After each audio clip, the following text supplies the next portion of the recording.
ሰበር ዜና ሰባት ከፍተኛ አመራሮች በቁጥጥር ስር ዋሉ።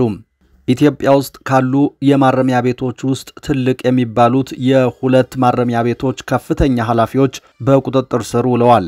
የቂሊንጦና የአባ ሳሙኤል ማረሚያ ቤት የጥበቃ ኃላፊዎችን ጨምሮ ሰባት ከፍተኛ አመራሮች ናቸው በቁጥጥር ስር እንደዋሉ የተነገረው። ሙሉ ዝርዝር መረጃው ከታማኝ ምንጮች ደርሶናል የምትሰሙት ይሆናል። የአሜሪካው ፕሬዝዳንት ዶናልድ ትራምፕ ሀገራቸው የህዳሴ ግድብን ፋይናንስ አድርጋለች የሚል ሐሰተኛ መረጃ አሰራጩ። ትራምፕ የጻፉት መረጃ ሐሰት የመሆኑ አንድ ማሳያ ግብጽና ኢትዮጵያ ስምምነት ላይ መድረስ ባለመቻላቸው የዛሬ 5 ዓመት አሜሪካ ለኢትዮጵያ ከምትሰጠው ሰብአዊ እርዳታ ላይ $100 ሚሊዮን መቀነሷ ነው። ጉዳዩን የተመለከተ አስረጅ መረጃ ይዘናል የምትሰሙት ይሆናል። በአማራ ክልል በመንግስትና በፋኖ ኃይሎች መካከል የሚደረገው ውጊያ የቀጠለ ሲሆን በዛሬው ዕለትም ከባድ ውጊያ ተቀስቅሷል። ከፍተኛ ወታደራዊ ድል ተቀዳጅተናል ሲሉም የፋኖ ኃይሎች ተናግረዋል። በራያ ቆቦ፣ በጎጃም፣ በጎንደርና በሸዋ የተለያዩ ግንባሮች የተደረገውን ውጊያ የተመለከተ መረጃ ይዘናል ተሰሙታላችሁ። በቅርቡ በሄሊኮፕተር አደጋ የተጎዱት አቶ አገኘሁ ተሻገር የጤና ሁኔታ እያነጋገረ ነው። አቶ አገኘሁ ቀለል ያለ የአንገት በላይ ጉዳት አጋጥሟቸዋል ቢባልም አሁን ላይ የጤና ሁኔታቸው እያነጋገረ መሆኑን የተሰማው ጉዳዩን የተመለከተ አጭር መረጃም ይዘናል ወደ እናንተ ይደመጣል። ሰላም ጤና ይስጥልን። በመላው ዓለም ክፍል የምትገኙ ክቡራትና ክቡራን የኢትዮስ ሚዲያ ቤተሰቦች እንደምን ቆያችሁ? እነሆ ከተለያዩ ታማኝ መረጃ ምንጮች የደረሱንን አዳዲስ መረጃዎች ይዘን ቀርበናል። ለቻናላችን አዲስ የሆናችሁ ካላችሁ ሰብስክራይብ አድርጉ፣ ቪዲዮውንም ላይክ እና ሼር በማድረግ ጀምሩ። በቀጥታ ወደ መረጃዎቹ አለፍን። እስከ መጨረሻው ተከታተሉን። በቅድሚያም ሰበር ዜና የቂሊንጦና የአባ ሳሙኤል ማረሚያ ቤት የጥበቃ ኃላፊዎችን ጨምሮ ሰባት ከፍተኛ አመራሮች በቁጥጥር ስር ዋሉ።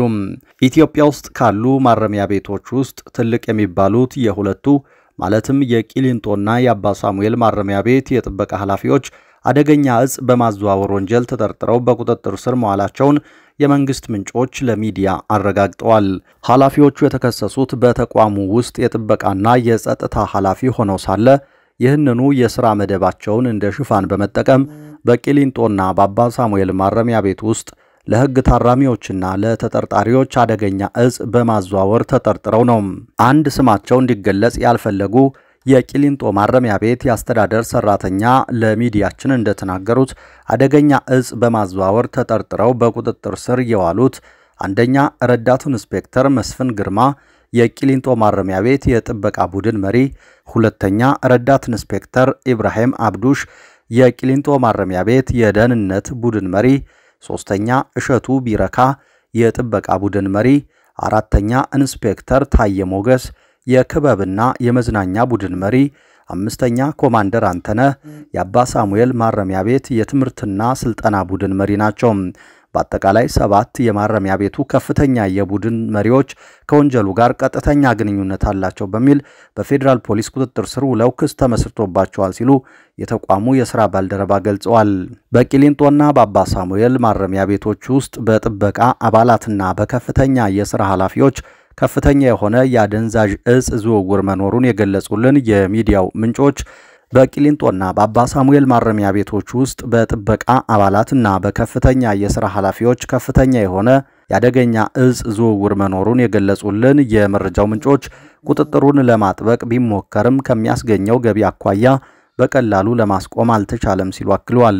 በማረሚያ ቤቱ ውስጥ እጽ የሚያዘዋውረው ቡድን የራሱን መረብ ዘርግቶ አይነኬ ሆኖ ቆይቷል ያሉት ምንጮቻችን አሁንም ተጠርጣሪዎቹ በሕግ ቁጥጥር ስር ዋሉ እንጂ ያደራጁት ኔትወርክ በስራ ላይ ነው ሲሉ ለሚዲያ ተናግረዋል።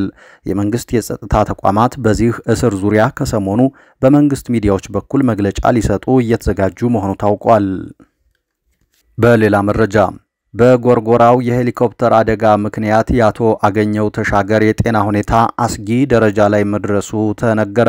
በጎርጎራ በማረፍ ላይ በነበረ የሄሊኮፕተር መከስከስ የሞቱት ሰዎች ቁጥርም 3 ደርሷል ተብሏል።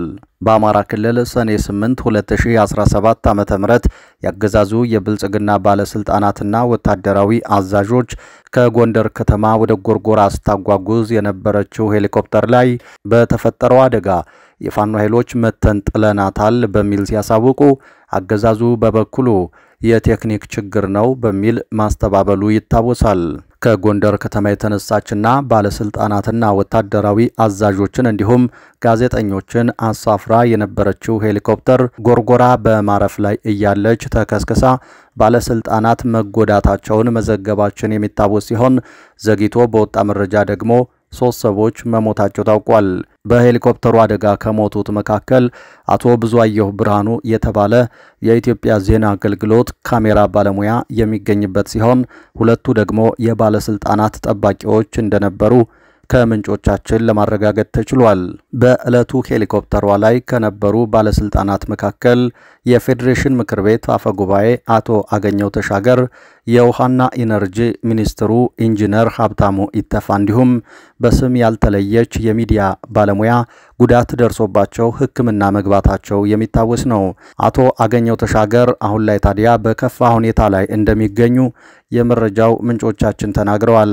በሄሊኮፕተሩ አደጋ አቶ አገኘው እጃቸውና ጭንቅላታቸው እንደተጎዱ የገለጹት የመረጃ ምንጮቻችን በወቅቱ አቶ አገኘው ተሻገር ላይ የወደቀባቸውን የሄሊኮፕተሩን ክፍል ለማንሳት አዳጋች ሆኖ እንደነበርም ተናግረዋል። አቶ አገኘው ተሻገር ታዲያ አሁን ላይ አዲስ አበባ በሚገኘው የቻይናው ሲልክ ሮድ ሆስፒታል ሕክምና እየተደረገላቸው እንደሚገኝ የታወቀ ሲሆን ሰውየው ለሕይወታቸው አስጊ ሁኔታ ውስጥ እንደሚገኙም ነው የሆስፒታል ምንጮች ለሚዲያችን የተናገሩት። አቶ አገኘው ተሻገር ራሳቸውን አያውቁም፣ ጉዳታቸው ከባድ ነው፣ ስለሆነም ለተሻለ ሕክምና ወደ ዱባይ ሊላኩ ዝግጅት እየተደረገ ነው ያሉት የመረጃው ምንጮች አያይዘውም ሌላኛው ባለስልጣን የውሃና ኢነርጂ ሚኒስትር ኢንጂነር ሀብታሙ ኢተፋም በዚሁ የሲልክ ሮድ ሆስፒታል እየታከሙ ይገኛሉ ብለዋል። ኢንጂነር ሀብታሙ ኢተፋ ያሉበት የጤና ሁኔታ ግን በጣም ጥሩ የሚባል ደረጃ ላይ ነው ሲሉ አክለው ገልጸዋል። አገዛዙ በወቅቱ ጎርጎራ ላይ በተፈጠረው የሄሊኮፕተር አደጋ ምንም ጉዳት አልደረሰም ቢልም እስካሁን ግን የ3 ሰዎች ሕይወት ሲያልፍ የአካል ጉዳት ያጋጠማቸው ሕክምና ላይ መሆናቸውንና አቶ አገኘው ተሻገር ግን ወደ ውጭ ሄደው እስኪታከሙ ድረስ ውሳኔ ላይ መደረሱ ተሰምቷል። በሌላ መረጃ የአሜሪካው ፕሬዝዳንት ዶናልድ ትራምፕ ሀገራቸው የህዳሴ ግድብን ፋይናንስ አድርጋለች የሚል ሐሰተኛ መረጃ አሰራጩም። ኢትዮጵያ ከዓለም አቀፍ አበዳሪ ተቋማት ገንዘብ በማግኘት በአባይ ወንዝ ላይ የሃይድሮ ኤሌክትሪክ ግድብ ለመገንባት ለበርካታ ዓመታት ብዙ ሙከራ አድርጋ የነበረ ቢሆንም በግብጽ ተጽዕኖ አለመሳካቱ ይታወቃል። በዚህም ምክንያት የዛሬ 13 ዓመት የህዳሴ ግድብን በራስ ወጪ ለመገንባት እቅድ ተነድፎ እንቅስቃሴ መጀመሩን መንግስት ገልጾ ነበር። ከአርሶ አደር እስከ ነጋዴ፣ ከመንግስት ሰራተኛ እስከ ዲያስፖራ ጭምር ለዚህ ግድብ ድጋፍ አድርጎ አሁን ያለበት ደረጃ ላይ ደርሷል። ይሁንና በርካታ አነጋጋሪ ያልተረጋገጠ እንዲሁም አንዳንዴ ሐሰተኛ መረጃ ሲያሰራጩ የሚታዩት የአሜሪካው ፕሬዝዳንት ዶናልድ ትራምፕ ዛሬ ደግሞ ሀገራቸው አሜሪካ የህዳሴ ግድብን ፋይናንስ እንዳደረገች የሚገልጽ መረጃ ትሩዝ ሶሻል በተባለ የራሳቸው የሶሻል ሚዲያ ፕላትፎርም ላይ ለጥፈዋል። ፕሬዝዳንቱ በሩዋንዳና ኮንጎ፣ በህንድና በፓኪስታን፣ በሰርቢያና በኮሶቮ እንዲሁም በግብጽና በኢትዮጵያ መሃል ጦርነት እንዳይቀሰቀስ ማድረጋቸውን ጠቅሰው ለዚህም የኖቤል የሰላም ሽልማት ቢገባቸውም እንዳልተሰጣቸው ጽፈዋል። አክለውም ስለ ህዳሴ ግድብ ሲጽፉ ኢትዮጵያ እየገነባችው ያለው ግዙፍ ግድብ አለ፣ በጅልነት በአሜሪካ ፋይናንስ የተደረገ ነው፣ ወደ ናይል የሚፈሰው ውሃ በከፍተኛ ደረጃ እንዲቀንስ የሚያደርግ ነው ብለዋል። ሚዲያችን የተመለከታቸው በርካታ የሀገር ውስጥና ዓለም አቀፍ ሰነዶች የህዳሴ ግድብ ከጥቂት የቻይና መንግስት አስተዋጽኦ ውጪ በኢትዮጵያ ህዝብና መንግስት ወጪ እንደተገነባ ያሳያሉ። ለማሳያነት ከሀገር ውስጥ የቦንድ ሽያጭና ከዜጎች መዋጮ እስከ 450 ሚሊዮን ዶላር፣ የባለ ሀብቶች ተሳትፎ 88 ሚሊዮን ዶላር ገደማ፣ የቻይና ብድር 2.2 ቢሊዮን ዶላር እንዲሁም ዋናው ከመንግስት ወጪ 5 ቢሊዮን ዶላር ገደማ እንደሆነ መረጃዎች ያሳያሉ። ፕሬዝዳንት ትራምፕ የጻፉት መረጃ ሐሰት የመሆኑ አንድ ማሳያ ግብጽና ኢትዮጵያ ስምምነት ላይ መድረስ ባለመቻላቸው የዛሬ 5 ዓመት አሜሪካ ለኢትዮጵያ ከምትሰጠው ሰብአዊ እርዳታ ላይ 100 ሚሊዮን ዶላር መቀነሷ ነው።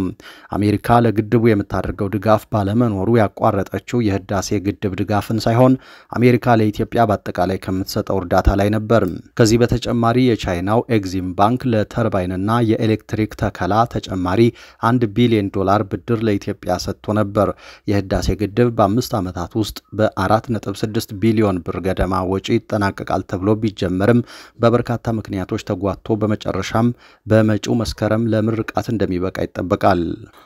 በሌላ መረጃ በአማራ ክልል በተለያዩ አካባቢዎች በመንግስትና በፋኖ ኃይሎች መካከል የሚደረገው ውጊያ ዛሬም ተባብሶ ቀጥሏል። በሸዋ ግንባር መራቤቴ ጀማ ወንዝ አካባቢ የደፈጣ ጥቃት ተፈጽሞ ከእንሳሮና ከለሚ ባለስልጣናትን አጅበው ሲንቀሳቀሱ በነበሩ ወታደራዊ ተሽከርካሪዎች ላይ ነው የደፈጣ ጥቃት የተፈጸመው። ከዚህ ጥቃት በኋላም የመንግስት ወታደሮች ባለስልጣናትን ይዘው ወደ ኋላ መመለሳቸውን የመረጃው ምንጮች ገልጸዋል። ጥቃቱ የተፈጸመው ረፋድ ላይ እንደሆነ የመረጃ ምንጮቻችን ጨምሮ ገልጸዋል። በደብረ ብርሃን ቀጠና ወደ ይፋት አዲስ ወታደራዊ እንቅስቃሴ መኖሩንም ለማረጋገጥ ተችሏል። ከደብረ ብርሃን ወደ ይፋት ቀጠና ተጨማሪ የእግረኛ የኮማንዶ የሜካናይዝድ ኃይል እየተንቀሳቀሰ እንደሚገኝ የቀጠናው ምንጮች አረጋግጠዋል። ከትናንት ምሽት ጀምሮ እስከ ዛሬ ማለዳ ድረስ በአውቶቡስ በሴኖትራክና በሌሎች ወታደራዊ ኮንቮዮች ነው ኃይል እየተንቀሳቀሰ ያለው።